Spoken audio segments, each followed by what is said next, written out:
Dear students, my colleagues, and my audience worldwide, once again in this short video, we are going to discuss Chapter 4, Chapter 5, and Chapter 6 of Part 2 of the novel To the Lighthouse by Virginia Woolf. We have already talked about the first part in certain videos, and now it's the second part. First three chapters have been already analyzed, and if you people want to get some knowledge about that, you can go for another video about this one, which is already available on my YouTube channel. Here you see chapter 4 begins, and I have an impression that instead of naming this part in a different way, the writer could have named it as death, because number of people here die, young and old people die. So in a way, it's more a part of darkness instead of the brightness of the day or that of the lighthouse. But in a very beautiful way, the information keeps on floating downwards towards us, not only in the shape of passage of age, that one is young with the passage of time, one becomes old as we get the information about McNabb, the maid servant. And in the same way, many characters who were just like children and they have grown up now and they are playing their part of life also. Same is the case with the grown up characters who have reached their age and suddenly they have died. In the last three chapters, we got the information that Miss Ramsay has died. Let's see what the writer informs us in chapter 4. This green passage is very important. That is why we should have a kind of reading of this chapter. What people had shed and left a pair of shoes, a shooting cap, some faded skirts and coats and wardrobes. These alone kept the human shape, and in the emptiness indicated how once they were filled and animated. How once hands were busy with hooks and buttons, how once the looking glass had held a face, had held a word hollowed out in which a figure turned, a hand flashed, the door opened, in came children rushing and tumbling and went out again.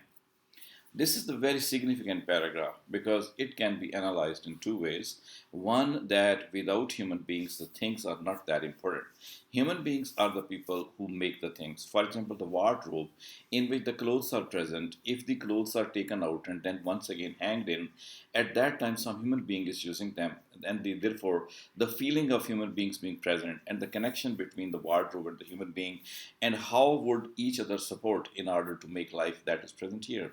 If human being is not, then definitely wardrobe is not that important. Same is the case with the mirror, with the glass into which the human beings see, and the glass is important. But if the human beings are not there, then the glass is not important. Life is because of the human being. The writer gives the example of the children who come noisily, crushing, dancing, tumbling, and ultimately go back again. So that is the circle they complete. We are like these children, like the human beings are children. They come in this world, they play, they tumble, they sit and stand and walk and run and jump, and after that, ultimately, in Shakespearean words, that everybody is like an actor and plays the part and ultimately disappears. So that is the kind of preparation which the writer is making us in order to understand how people come and how people go. And the second way of interpreting this idea is that human beings will continue to come and go, but the things will remain here. And these things are the part of the world, part of the nature. They will keep on existing, but the human beings can be replaced by other human beings because of the death and because of the new birth. Same thing is happening in this part. That is why I say that these chapters should have been named as the death chapters. Let us see further what does the writer point out. The writer continues with different types of expressions in order to let us know how the things are going on. And here in the end of this chapter number 4, the writer once again begins talking about the things which previously have been discussed and links it with something else.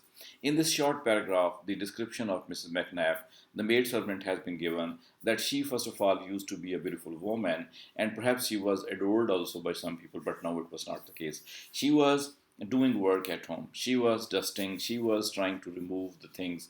She was once again doing the things in order to prepare for the second arrival of Ramsay's family. But she was doing it silently. She was not that happy at this moment and she was, imagining herself doing great tasks and that McNabb was doing everything like that. And she was doing it silently because nobody was present.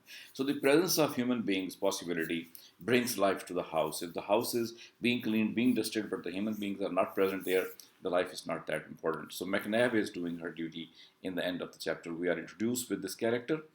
And here is the chapter 5, and McNabb continues to be one of the significant character in the beginning of the chapter. For example, here we can see that the writer says, rubbing the glass of the long looking glass and leering sideways at her swinging figure, a sound issued from her lips, something that had been gay 20 years before on the stage, perhaps, had been hummed and danced to, but now coming from toothless, bonneted, caretaking woman was robbed of meaning, was like the voice of witlessness, humor, persistency itself, trodden down by springing up again, so that as she lurched, dusting, wiping, she seemed to say how it was one long sorrow and trouble, how it was getting up and going to bed again and bringing things out and putting them away again.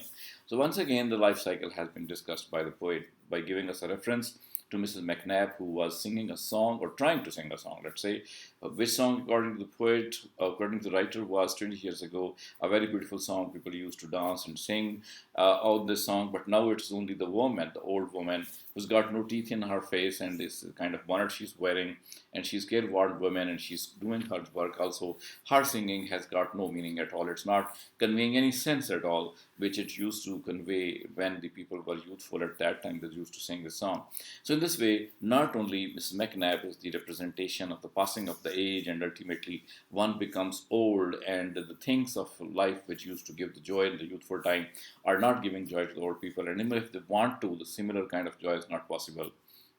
So that's why Mrs. McNabb is thinking about her life also, and that can be the life of every human being who works hard honestly. She was dusting, she was wiping, and she was here and there going and trying to arrange the things. And she was thinking what life is going to be. The life is standing up early in the morning, then evening, going to the bed, and in the same way, bringing certain things from one place to the other, and again taking the same thing back to that. And I may add, in our lives in Multan, for example, in Pakistan, we do a lot of work in dusting the things. That means we are just removing the dust from one place and putting it to other place. And again dust comes back and we do the same thing. So in this way, life goes on, but the presence of human being, the activity of human being, that is the life which McNabb represents. And that is the point of view of the writer also, that life is with the human being. If the human being is present, everywhere life will be there. If they are not there, the life won't be in that way. And some type of discussion continues in the end of this chapter as well. Some cleavage of the dark there must have been. Some channel in the depth of obscurity through which light enough is issued to twist her face, grinning on the glass, and make her turning to her job again, mumble out the old music hall song, the mystic, the visionary, walking the beach on the fine night, stirring the puddle, looking at a stone, asking themselves what I am. What is this? Had certainly an answer vouchsafed them. They could not say what it was, so that they warm in the frost and had comfort in the desert, but Miss McNabb continued to drink and gossip as before.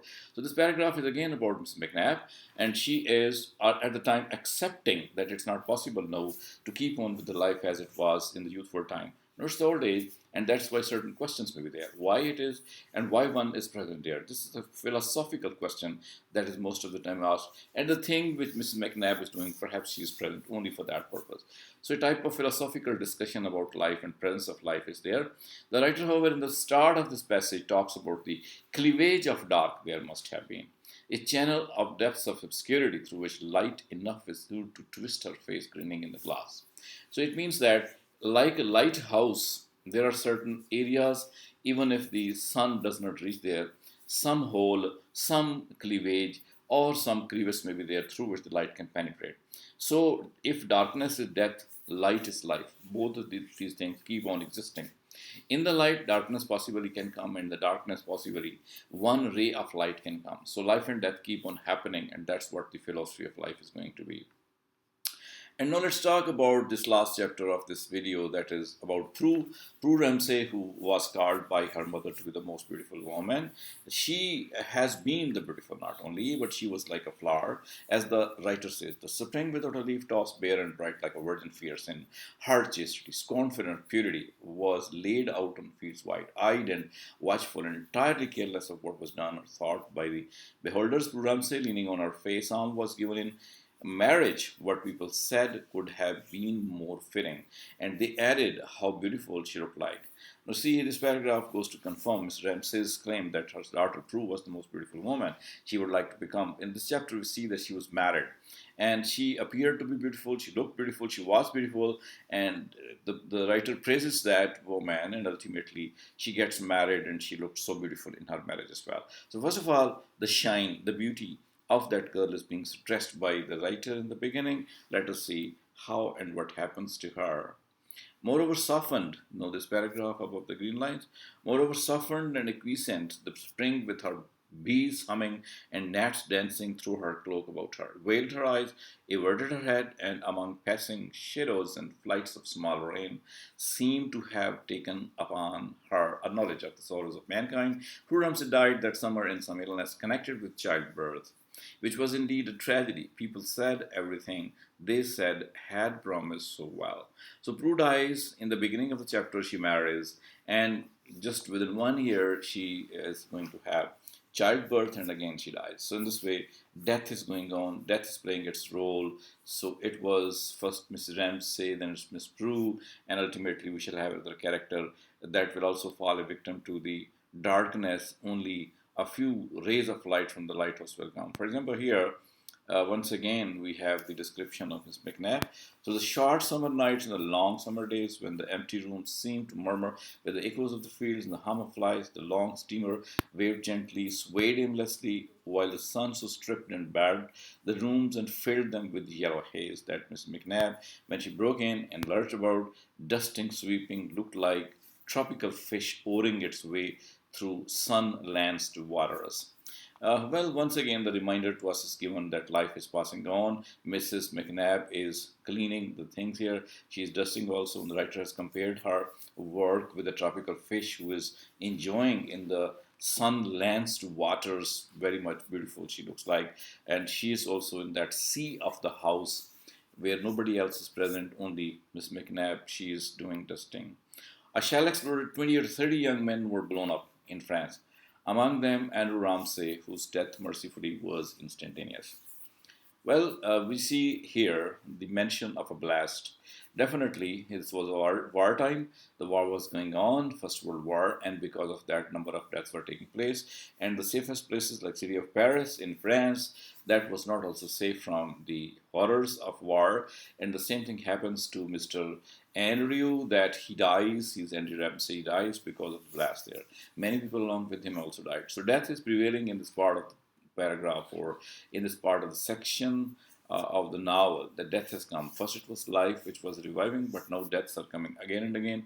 Many characters we see that they are dying and then they are re-emerging. New characters, for example, here let's see. Mr. Carmichael brought out a volume of poems that spring which had an unexpected success. The war, people said, had revived their interest in poetry. It's not that significant, but one thing is that if the war is there, people have more interest in poetry. Poetry may be a song, maybe a patriotic song, maybe a song of emotion, maybe a song of compassion. Normally people feel that, not in the normal days, but in the days when the wars are going on. So that is why it is being told that because of the war, the interest of the people have highlighted in poetry, and that is why the collection, the volume of poetry written by Mr. Carmichael has been accepted, then it's become a popular one as well. The impression comes, if this was not the war, his poetry was not likely to become that powerful and that popular. It has become the contribution of the war as well.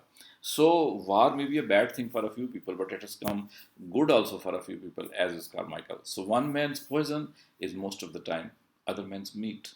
So thank you for watching. You have gone through these 3 chapters. After that, we shall have another video where more chapters will be discussed. So far, thank you for watching. Hope to see you in some next video. But if you have got some benefit out of this video, do not fail to hit the subscribe button as the like button. So see you in some next video as soon as possible. Thank you for watching.